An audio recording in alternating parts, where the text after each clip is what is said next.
Մամիջանյան, դուք նշում եք, որ Նիկոլ Փաշինյանը քաղաքական դիակ է եւ մեր մեղավորությունն է, որ նա միջև հիմա պաշտոնավարում է,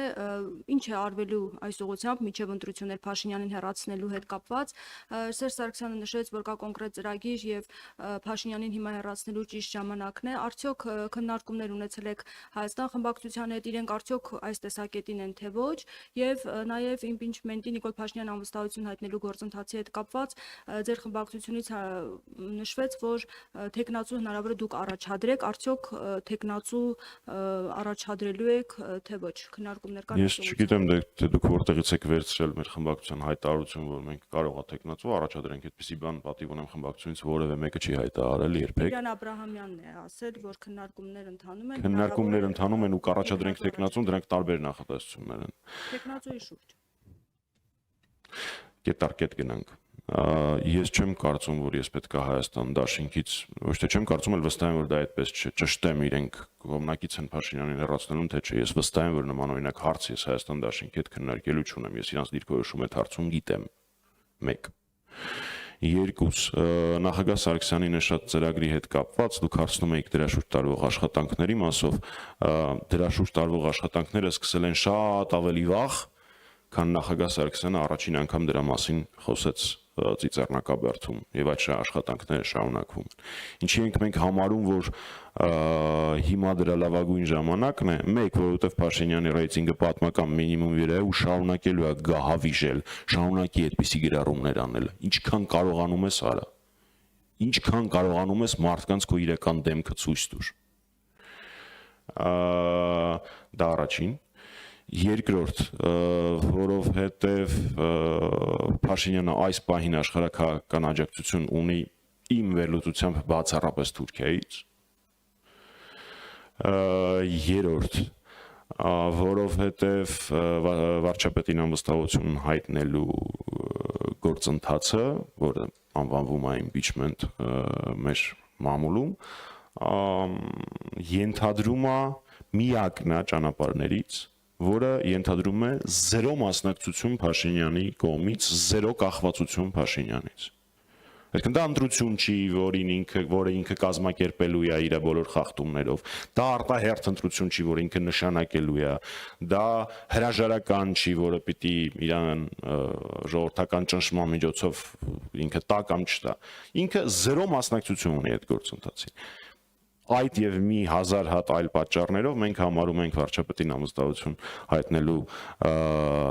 գործիքը ամենաիրատեսականը, ամենահավանականը այս պահին։ Թեկնածուի հետ կապված ես եւս մեկ անգամ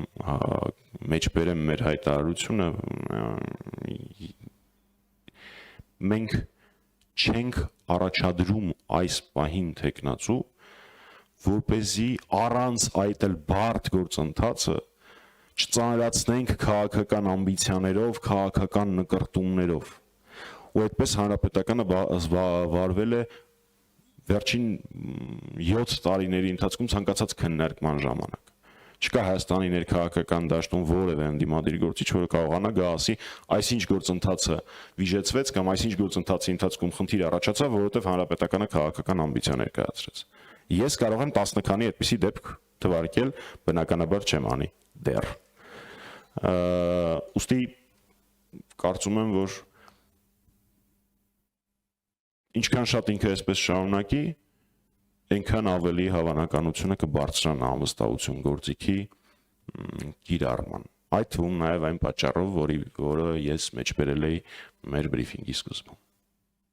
Կարծում եք նաև քաղաքացիական պայմանագիր խմբակցության պատգամավորներին սա դեր խաղա իրենց պաշտպան վրա։ Նորից գնանք։ Մենք շատ ենք խոսել սրա մասին։ Մենք մինչ օրս միշտ շարժվել ենք փողոցային պայքար, փողոցային կոնսոլիդացիա, որպես վերջնարդյունք անվստահություն հայտնելու գործընթաց տրամաբանությամբ բոլոր նախորդիվ շարժումների ընթացքում կա առաջարկ նախաձեռնողների կողմից հակառակ գնալ եւ որպեսզի անվստահության գործընթացը, այսպես կոչված impeachment-ի գործընթացը լինի այսպես կոչված տրիգեր փողոցային լայն կոնսոլիդացիայի համար, ես որևէ տրամաբանական պատճառաբանություն դա չփորձելու չեմ տեսնում։ Իսկ թե ինչ վերաբերվում է ԿՊ-ական падգամավորներին, նորից եմ ասում, ինձ միևնույն է իրանցից յուրաքանչյուրը ինչ պատճառով կմիանա անվստահության գործընթացին։ Մեկը, որովհետև հայ առաքելական եկեղեցու հետևորդ է ու այսօր առավոտը պիտի որ շոկ ապրած լինի։ Մեկը կարող վախենում էր մինչև հիմա դրա մասին խոսել, բայց այն ժամանակ Արցախի կորստի հետ կապված, Արցախի հանձնման հետ կապված ունեցել է իր մտքերը, հույզերը, հիմա հաշվի առնելով Փաշինյանի գահավի ժողրեյցինգը այլևս չվախենա։ Մյուսը կարող է սոցիալական խնդիրներով տեսնի, որ մեր ազգաբնակչությունը պարզապես հարստահարվում է հարկերով, գույքահարկերով, աղբահանության վճարներով, եսիմինչերով ու դրա համար անի։ Մյուսին կարող է դուր չգա այն փաստը, որ սոցիալական անհավասարությունը, սահմանադրությանը հակասություն է մտցվում եւ մարդկանց առաջարկում են օրինական վճարով իրենց քաղաքացիական պարտքից, այսինքն բանակում ծառայելուց հրաժարվել, որ օրինակ CVKM-ը եւ այլ որոշ լրատվականներ չգրեն, այո, ես չեմ ծառայել Հայաստանի Պետության զինված ուժերում, որտեղ գիտությունների տեխնացու եմ։ Ուստի ինձ մեկը թե յուրաքանչյուրը ինչ շարժառիթ կունենա, ինչ դրդապատճառ կունենա, բայց ես կարող եմ երաշխավորել, որ հայրենասերները կապահովեն այն ԿՊ-ական падգամավորների անվտանգությունը, պաշտպանությունը, որոնք կփորձեն եւ կորոշեն անցնել պատմության ճիշտ կողմը։ Շնորհակալ եմ։